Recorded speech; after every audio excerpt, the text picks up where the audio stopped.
Assalamualaikum warahmatullahi wabarakatuh. Hai semuanya, perkenalkan, saya Novia Fatmawati. Di sini saya akan menjelaskan bagaimana praktikum hukum Archimedes. Sebelumnya, simaklah video berikut ini. Di praktikum hukum Archimedes yaitu untuk membuktikan adanya peristiwa tenggelam, terapung, dan melayang. Dasar teori dari praktikum ini yaitu Archimedes adalah seorang ilmuwan terbesar pada zamannya. Ia lahir di kota Syracuse, Sisilia pada tahun 287 sebelum Masehi dan meninggal pada tahun 212 sebelum Masehi. Archimedes ini dikenal sebagai ahli fisika, matematika, optika, dan astronomi. Ia dijuluki sebagai Bapak Eksperimen karena mendasarkan penemuan pada percobaannya.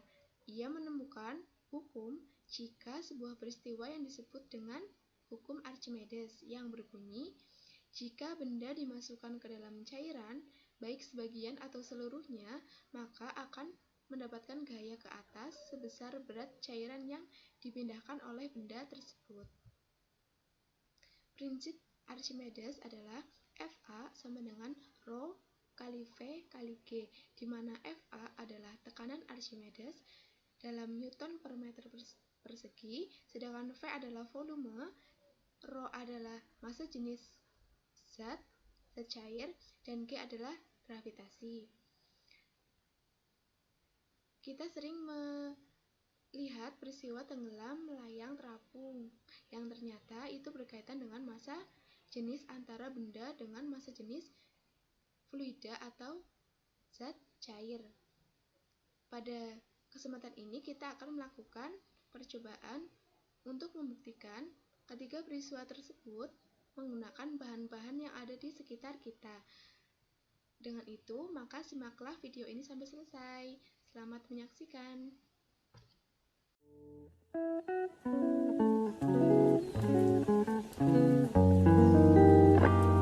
Di sini saya akan menjelaskan praktikum mengenai hukum Archimedes untuk membuktikan peristiwa tenggelam, melayang, dan terapung.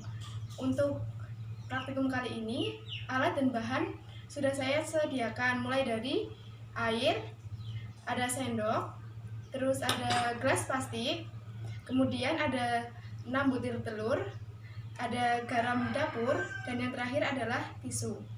Untuk lebih jelasnya, marilah kita simak video berikut ini.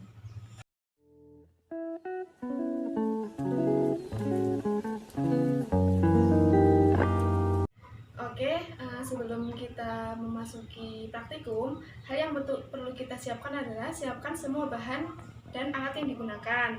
Yang pertama, kita tuang air ke masing-masing gelas. Namun, jangan sampai penuh supaya pas nanti telurnya dimasukkan, air dalam gelas tersebut tidak tumpah. Setelah kita mengamati pada gelas pertama, yaitu gelas tanpa campuran apapun, yang selanjutnya kita akan mencoba memasukkan atau memberi perlakuan kepada 5 gelas lainnya, yaitu dengan menambahkan garam dengan jumlah yang berbeda-beda ke dalam setiap gelas. Yang gelas pertama kita akan masukkan 1 sendok garam. Kita aduk sampai garam tersebut benar-benar larut. Selanjutnya untuk gelas yang ketiga, yang kedua kita akan memasukkan 1,5 sendok garam.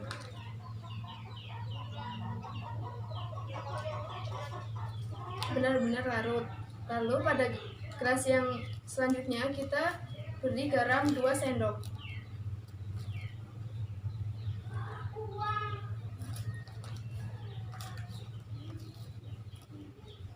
Aduk juga sampai garam tersebut benar-benar larut.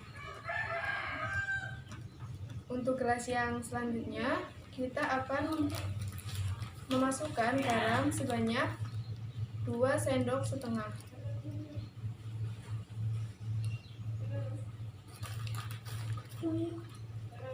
Kita aduk sampai benar-benar larut, seperti gelas-gelas yang sebelumnya. Lalu untuk gelas yang terakhir, kita masukkan 3 sendok garam. 1, 2,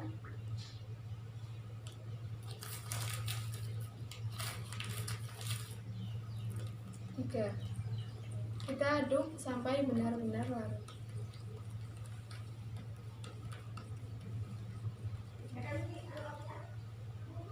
Oke, di sini kita telah mempunyai 5 gelas yang berisi air dengan takaran garam yang berbeda-beda, mulai dari 1 sendok, 1 sendok setengah, 2 sendok, 2 sendok setengah, dan yang terakhir sebanyak 3 sendok. Tahap yang selanjutnya adalah kita masukkan telur ke dalam masing-masing gelas tersebut. Lalu kita amati bagaimana sih perbedaan dengan percobaan telur yang dimasukkan ke dalam gelas tanpa diberi garam sedikit pun. Oke, kita masukkan satu persatu. Pada yang pertama, yaitu di gelas dengan 1 sendok garam. Yang kedua, kita masukkan 1 telur ke gelas dengan 1,5 sendok garam. Dan yang ketiga, kita masukkan telur ke dalam gelas dengan 2 sendok garam. Yang selanjutnya, pada gelas dengan 2,5 sendok garam. Dan yang selanjutnya atau yang terakhir ini kita masukkan ke dalam gelas dengan 3 sendok garam. Setelah kita memasukkan semua telur ke dalam masing-masing gelas dengan perlakuan yang berbeda-beda, mulai dari tanpa garam dengan 1 sendok garam, 1,5 sendok garam, 2 sendok garam, 2,5 sendok garam, dan yang terakhir adalah dengan 3 sendok garam. Kita lihat bahwa terjadi perbedaan posisi atau keadaan telur pada masing-masing gelas. Yang pertama, pada gelas yang tanpa garam, kita lihat bahwa telur tersebut tenggelam, yaitu berada tepat di dasar dari gelas tersebut. Lalu pada yang gelas dengan 1 sendok garam, kita lihat bahwa kondisi telur sedikit terangkat. Lalu pada gelas dengan 1,5 sendok garam, kita lihat bahwa telur tersebut dalam kondisi melayang. Begitu juga dengan gelas dengan 2 sendok garam. Untuk perlakuan dengan 2,5 sendok garam dan 3 sendok garam, kita lihat bahwa kondisi telur tersebut terapung, meskipun tidak terapung semuanya. Dari keseluruhan kondisi tersebut, kita lihat bahwa semakin banyak garam yang kita masukkan, maka posisi telur itu semakin ke atas. Hal ini menandakan bahwa dengan kita menambahkan garam ke dalam masing-masing zat cair, maka massa jenis dari zat cair tersebut akan bertambah. Itu ditandai dengan semakin ke atasnya posisi telur dalam gelas tersebut. Dengan ini kita dapat membuktikan bahwa peristiwa tenggelam, melayang, dan terapung itu berkaitan dengan massa jenis benda dan massa jenis zat cair.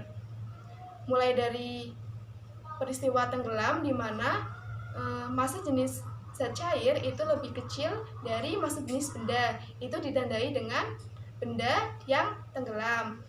Lalu untuk peristiwa melayang, di mana massa jenis zat cair sama dengan massa jenis benda. Dan untuk yang terakhir, di mana ada peristiwa terapung, itu menandakan bahwa massa jenis dari zat cair tersebut lebih besar dari massa jenis benda. Ini ditandai dengan telur yang terapung.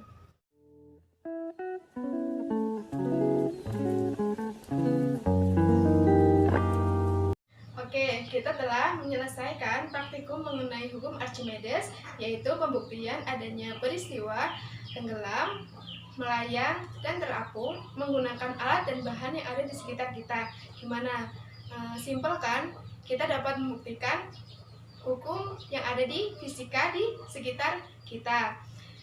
Di video kali ini, kita telah membuktikan adanya pengaruh dari massa jenis suatu zat terhadap terjadinya peristiwa tenggelam, melayang, dan terapung.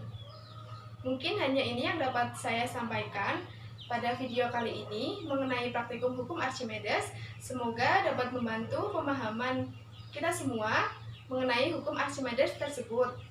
Kurang lebihnya saya mohon maaf. Wassalamualaikum warahmatullahi wabarakatuh.